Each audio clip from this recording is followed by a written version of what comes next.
কোন্দল সরিয়ে ধীরে ধীরে নিজের গরিমায় কি ফিরছে বাংলার সিনেমা পাড়া টলিউড? পূবের কলম ডিজিটালকে জানালেন eastern India motion picture cultural কনফেডারেশনের board of director Sadhan Talukdar. সাক্ষাৎকারটি নিয়েছেন পূবের কলমের সাংবাদিক শেখ কুতুবুদ্দিন। পূর্ব ভারতের তথা পশ্চিমবঙ্গের একটা টলিউড, সেটার একটা দুরবস্থা, এখন অবস্থা খুবই খারাপ অবস্থা। সেইটা নিয়ে দীর্ঘদিন ধরে আপনার একটা ভাবনা রয়েছে এবং ভাবনা ছিল, আপনিও অনেক গল্প করেছেন যে আমরা ক্ষমতায় এলে কখনো সেটাকে সাজিয়ে তুলবো। সেটা কিভাবে আপনার লক্ষ্য এবং উদ্দেশ্য কিভাবে? টলিউড তো আমাদের ভারতবর্ষের একটা এমনই জায়গা, পৃথিবীর মুখ দেখিয়েছে এই টলিউডের শিল্পীরা, পরিচালকরা। কিন্তু বিগত বামপন্থী সরকার, তার আগে কংগ্রেস সরকার, তারপরে তৃণমূল সরকার, এটাকে তো এখন সম্পূর্ণ ডুবিয়ে দিয়ে চলে গেছে, একদম ভরা ডুবি। এখানে যে পরিস্থিতি দাঁড়িয়েছে, ভালো ছবির কোনো জায়গা নেই, তৈরি হয় না। পশ্চিমবঙ্গ একটা ছবি ছাড়া হল নেই। নতুন প্রযুক্তি ঢুকতে দেয়নি বামপন্থী সরকার, পরবর্তী সরকার তেমন ভাবনা চিন্তা করেনি। সর্বশেষ হয়তো 180 থেকে 200টা হল কলকাতা পশ্চিমবঙ্গের বুকে। তা কি হবে? সেই চলচ্চিত্র শিল্প কোনো তো দায়বদ্ধ তো সরকার ছিল না। বরং যে কটা শিল্পীরা ছিল, আর্টিস্ট ছিল, তাদেরকে পার্টির মধ্যে ঢুকিয়ে দিয়ে তাদেরও জীবন বরবাদ হয়ে গেছে। তাদের ছবি করার মতো পরিস্থিতি আর নেই। মানুষের কাছে হেয়প্রতিপন্ন হয়ে গেছে। তাদের সমাজসেবা করার, রাজনীতি সমাজসেবাটা বড় একটা প্ল্যাটফর্ম, কিন্তু সমাজসেবার বদলে কিন্তু শোষণটা বেশি হয়েছে, দুর্নীতিটা বেশি হয়েছে। এই কারণে এই সিনেমা যে ভরাডুবি, এটা তো মানে ভাবা যায় না। কোথায় হীরালাল সেন যে সবাক চিত্র তিনি করেছিলেন, কোথায় আমাদের ঋত্বিক ঘটক, সতীশ রায়, এইসব প্রমুখ, আনন্দ দেবী, উত্তম কুমার, ছবি বিশ্বাস, ভানু বন্দ্যোপাধ্যায়, মানে এদের কথা ভাকা মানে চিন্তা করা যায় না। তখন তো যারা করে দিয়ে গেছে সেই স্বর্ণযুগ, সেই স্বর্ণযুগ তো আর হারিয়ে গেছে এখানে। কিভাবে এগোবেন আগামী দিনে? হ্যাঁ, এবার আমাদের পরিকল্পনা ছিল, আমরা eastern India motion picture and culture confederation গড়ে তুলেছিলাম এই কারণেই। টালিগঞ্জে ফেডারেশন যে দুর্বৃত্ত শুরু করেছিল, বিজেপি শিল্পীদের, যারা বিজেপি সমর্থক, সেই শিল্পীদের কাজ বন্ধ করে দিল এবং মুষ্টিমেয় শিল্পীদের সঙ্গে তারা মানে কাজ করার যে ধারা তৈরি করেছিল, অনেক শিল্পী, অনেক কলা কুশলী তারা কাজ করতে পারতো না। নতুন প্রযোজক এলে তাদের কাটমানি দিতে হতো, শুটিং বন্ধ করে দেওয়া হতো।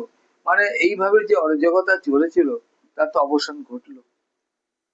এবং আমাদের EMPCC, east India motion picture and culture confederation, এই ফেডারেশনের বিরুদ্ধে লড়বার জন্য এবং এখানে অরাজনৈতিক হিসাবে টলিউডকে সাজাবার পরিকল্পনা আমাদের ছিল এবং আছে এবং থাকবেও।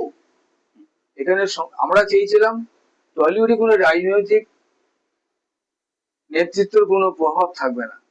এখানে সব শিল্পের সমান অধিকার থাকবে, সব শিল্প সমানভাবে কাজ করতে পারে সেই অধিকার থাকবে। পরিচালক তার নিজের স্বাধীনভাবে, স্বাধীন কলাকুশলী, স্বাধীন শিল্পী নিয়ে কাজ করতে পারবে এবং সিনেমা হলে পরিপূর্ণতা লাভ করবে। গড়ে উঠবে সিনেমা হল নতুন প্রযুক্তিতে, মিনি মাল্টিপ্লেক্স। কিন্তু সবটাই তো স্বপ্ন ছিল, কিন্তু আজকে আমরা সেই স্বপ্নকে বাস্তবিত করার জন্য আপ্রাণ চেষ্টা করছি। কিন্তু কিন্তু এখনো সেই বিগত দিনে কিছু দুর্বৃত্ত, দুষ্কৃতিকারী, তারা অপপ্রচার আমাদের করে যাচ্ছে এবং ভালো, আমাদের যত অপপ্রচার করবো তত আমরা সিদ্ধ হব, এটা আমাদের কোনো ভয় নেই। কিন্তু আমাদের উদ্দেশ্য যেটা একটাই, টলিউড অরাজনৈতিক ভাবে সমস্ত পরিকাঠামো চলবে, কোনো রাজনৈতিক ভূমিকাকে এখানে প্রকাশ করতে আমরা দেবো না। এবং সমস্ত শিল্পীরা যারা কাজ করতে পারেনি তারা যদি কাজ করুক। যে ডিরেক্টররা কাজে বাধা পেয়েছে, এতগুলো টেকনিশিয়ান নিয়ে করতে হবে, অতগুলো টেকনিশিয়ান করতে, সেইটা সম্পূর্ণভাবে মুক্ত হয়ে গেছে। টলিউডে একটা ট্রেড ইউনিয়ন, টলিউডের যে সিন্ডিকেট একটা রাজ চলছিল, সেইটাকে নিয়ে আপনারা কিভাবে ভাঙছেন? সেই সিন্ডিকেট রাজ তো নেই আর, সেটা তো ভাঙা হয়ে গেছে, এখন আর নেই, সম্পূর্ণভাবে ভাঙা। এখন পরিচালক, আবার বলছি, পরিচালক তার ফান্ড অনুযায়ী, প্রযোজক তার ফান্ড অনুযায়ী নির্দিষ্টভাবে শিল্পী, টেকনিশিয়ান নিয়ে কাজ করবে। এখানে বাধ্যবাধকতা কারু থাকবে না। কনফেডারেশন কাউকে বাধ্য করবে না এতগুলো টেকনিশিয়ান নিয়ে কাজ করো, এতগুলো টেকনিশিয়ান নিয়ে সিনেমা করো, আর্টিস্ট নিয়ে কোনো বাধ্যবাধকতা, তার নিজের স্বাধীনভাবে সে ছবি করবে, একদম মুক্ত। কোনো সিন্ডিকেট কোনো বাধা দিতে পারবে না। বাধা কেন দেবে? কিসের বাধা, কিসের টাকা, কিসের কাটমানি? এই সিন্ডিকেটের জন্য মুক্ত করে পড়ে গেছে আমাদের টলিউড, যে টলিউড সারা পৃথিবীর বুকে নাম উজ্জ্বল করেছিল। বিজেপি রাজ্য সভাপতি শ্রমিক ভট্টাচার্য কনফেডারেশন সম্পর্কে কিছু বলেছেন, সেটা নিয়ে কি বলবেন? শ্রমিকবাবু যেটা বলেছেন একদম 100% ঠিক। কনফেডারেশনের সাথে বিজেপি কোনো সম্পর্ক নেই, কেননা কনফেডারেশন রাজনীতি করতে আসেনি তো টলিউডে। টলিউডে কনফেডারেশন গড়ে উঠেছে ফেডারেশনের বিরুদ্ধে। ফেডারেশনের দুষ্কর্ম, দুর্নীতি, কাটমানি, সিন্ডিকেটকে বন্ধ করা, প্রতিবাদ করার জন্য 2019 থেকে এই কনফেডারেশন চালু হয়েছে। এবং সবচেয়ে বড় কথা, আজকে আমাদের মন্ত্রী অগ্নিমিত্রা পল প্রথম আমার এই কনফারেন্সের সভাপতি হয়েছিলেন। তারপর উনি যখন মহিলা মোর্চায় চলে যান রাজনীতি থেকে মুক্ত করার জন্য, আমি পাপিয়া অধিকারীকে এখানে সভাপতি করেছিলাম, কারণ পাপিয়া অধিকারী বিজেপিতে যোগ দেয়নি অরাজনৈতিক ভাবে। তখন আমরা কনফারেন্সে আমরা ধীর গতিতে চালিয়ে গেছি। এই গত 4 তারিখে যখন পাপিয়া অধিকারী জিতে এমএলএ হলো, তার পরের দিনই উনি রিজাইন দিয়েছেন। কারণ আমাদের উদ্দেশ্য কনফেডারেশনে কোনো রাজনৈতিক ভূমিকা থাকবে না, কোনো রাজনৈতিক নেতৃত্ব এখানে প্রভাব করবে না।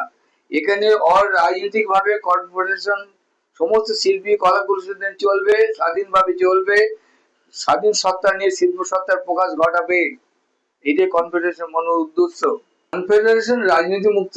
আমরা পশ্চিমবঙ্গের এই টলিউড কে একটা মুক্ত রাজনীতিবিহীন শিল্প সংগঠন বা শিল্পীদের পরিকাঠামোটাকে গড়ে তোলার আমাদের মুখ্য উদ্দেশ্য। কোনো রাজনৈতিক নেতৃত্ব এখানে প্রভাব বিস্তার যাতে না করে, এটা আমাদের উদ্দেশ্য। আজ থেকে না, 2019-এর এই কর্মসূচি গড়ে তোলার সময় থেকেই। সুতরাং অপপ্রচার আমাদের বিরুদ্ধে কনফিডেন্স সম্বন্ধে যা হচ্ছে সেটা আমরা কাজ করছি, তাই হচ্ছে। এবং যারা যে কাজ করে, যার কাজ অপপ্রচার করা, সে চিরদিন করেই যাবে। আর যারা অপপ্রচার, তারা তো দেশদ্রোহী।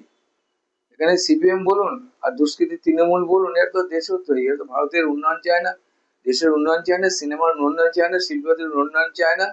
এরা কাটমানি তুলতে চায়, সিন্ডিকেট করতে চায়, এটা তো স্বাভাবিক কথা। সুতরাং আজকে এই মিডিয়ার মাধ্যমে যেটা বলতে চাই, যে কনফেডারেশন নিয়ে মানুষের মধ্যে যে বিভ্রান্তি সৃষ্টি করছে যারা, তারা এই বিভ্রান্তে কখনো তারা আপনার সহমত হবেন না। আপনার বিবেচনা করে বুদ্ধি নিয়ে আপনাদের প্রশ্ন আপনাদের জিজ্ঞাসা করবেন, কনফেডারেশনটা কি, কেন এবং কেন কি কারণ তাদের কর্মকাণ্ড। সুতরাং সবাইকে শুভেচ্ছা জানিয়ে আমার এই বক্তব্যটা শেষ করলাম। অপপ্রচার বন্ধ হবে, নতুন সাজে সেজে উঠবে টালিগঞ্জ স্টুডিও পাড়া, ফিরবে বাংলা সিনেমা ও সংস্কৃতির সুদিন। আশায় সাধন বাবুরা, আশায় রইলাম আমরাও। শেখ মনিরুলের সঙ্গে শেখ কুতুবুদ্দিন, পুবের কলম ডিজিটাল।